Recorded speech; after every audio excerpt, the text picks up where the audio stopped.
Well, Bob, I'm going to let you respond first. I mean, one of the big points that I hear Young making, essentially, to put words in his mouth, to both of you, is this just alarmism?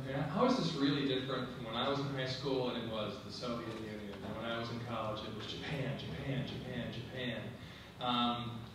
How is this really different? Well, I think if I go back to the original question that was posed in the invitation to this event, which was, is the United States preparing its students to compete in the high technology industries of the future?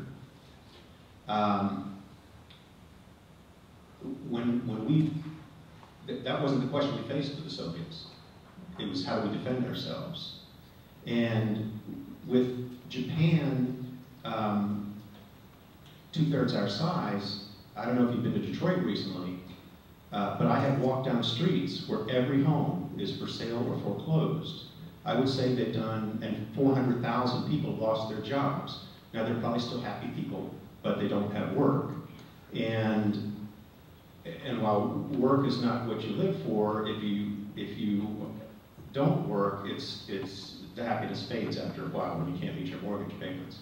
So what I was looking at, the position I was taking is answering the question of, are we prepared to compete in the high technology companies of the future? They do require enormous creativity. The cloning of bone morphogenic protein took enormous creativity by about 150 PhDs in genetics.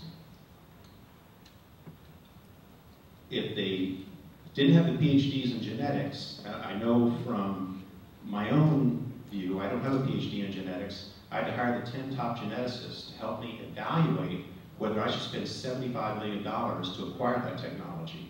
And it was a gamble. But BMP is going to look simple in the next 10 years. I mean, you're talking about gene therapies that if you do not have, I don't believe entrepreneurs, and we're again talking about entrepreneurial growth, you were citing the companies over in China not being able to find employees. That's not been my experience in both India and China, because I do entrepreneurial companies, early stage high technology growth companies. So I'm not looking the way Google did when they landed over in India and said, we're going to hire 5,000 engineers this year. I don't do that. I'm going to hire 5, and then maybe 50 the next year. And then at some point it's going to accelerate and grow into a large company. So I don't know if I answered your question precisely, but I'm trying to focus on not are we prepared to compete today, but I'm looking out 20 years and saying what are the skills and knowledge and talents that are going to allow us to compete in the energy field, in advanced medicine, in environmental fields, and all of those do require creativity, absolutely. Now I have 400 Indians and Chinese that work for my companies. I've spent a lot of time with a lot of them. I think it's an insult to them to say that they are not creative. I believe they're very creative. I've seen their creativity. Now that has to be brought out of the culture of the company. That has to be encouraged. It doesn't come naturally in those cultures today, but they are working very hard to achieve that creativity. So yes, creativity is absolutely important. Happiness is important. I do a lot of work in Memphis, where I come from. 30% of the children live in poverty. And I do a lot of work in the inner city, and I teach in inner city schools. And let me tell you, poverty is not a happy situation. I don't know a lot of happy, super poor people. So I think while money is not the object, I think being self-sufficient financially is an important component to being happy, in my opinion. Young, what do you think about the notion of poverty? You disparaged Bob's point there a little bit and said, yeah, I mean that's a motivator, but it's just a motivator. But on a cultural level, it's kind of hard to argue, isn't it, that if you're coming from poverty, that's a pretty good motivation to work extremely hard to get ahead. How do you respond to that? You sort of waved your hand at it, but you never really addressed it head on.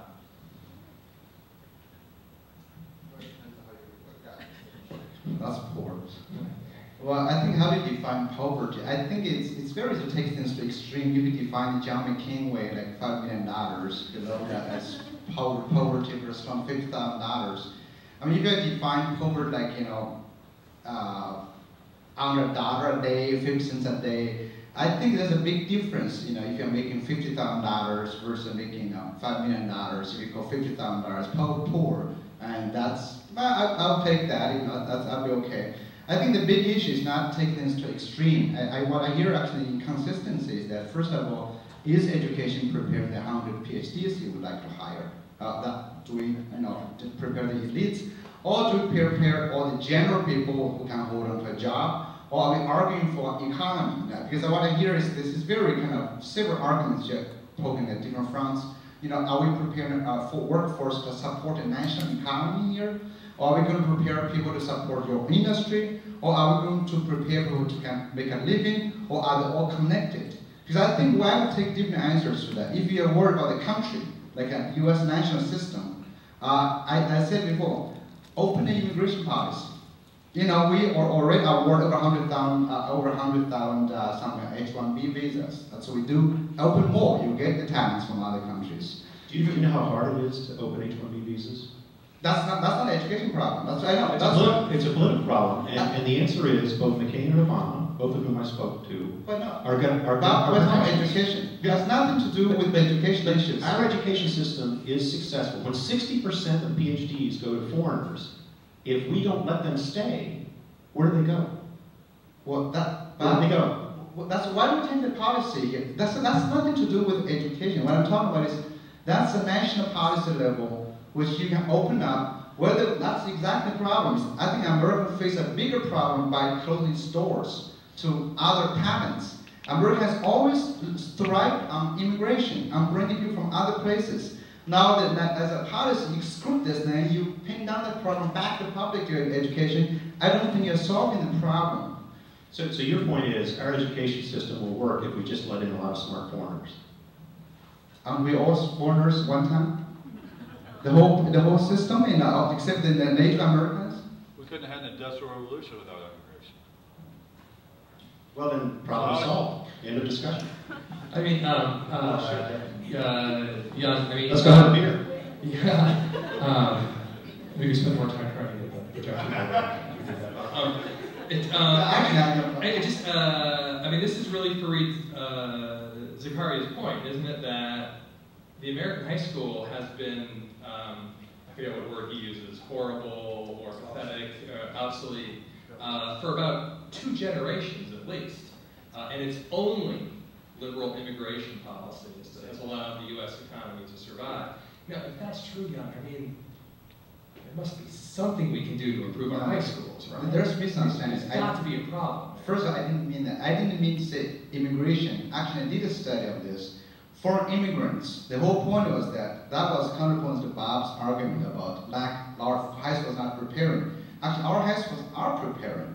If you look at a study I published actually quite a while back 2 years ago about creativity, is that foreign workers, even the advanced IT industry, takes about 5%. It's hard to believe that IT industry in the US is supported by 5% of foreign immigrants. What I think US high schools, actually I think American high schools are doing fine on many fronts. I think there are many things we can improve. I'm not saying we don't have anything to improve, but however, what we should improve is not to copy the Chinese or Indians, Japanese. On the contrary, if you were in China, you go to China, China is reforming its high school education. It's actually the whole K-12 system to be more like American system. So has been Singapore, Japan, South Korea, all these countries have been once admired by Americans to be the best system. Why are they trying to copy the system if you think they were so smart? Thank God they're dumbing themselves down. We're safe. But I think the other thing you have to look at, Professor, is where's the capital flowing to new ventures? And capital is flowing, venture capital is flowing heavily to India, and China and other areas of the world, but particularly to India and China. And actual venture capital investments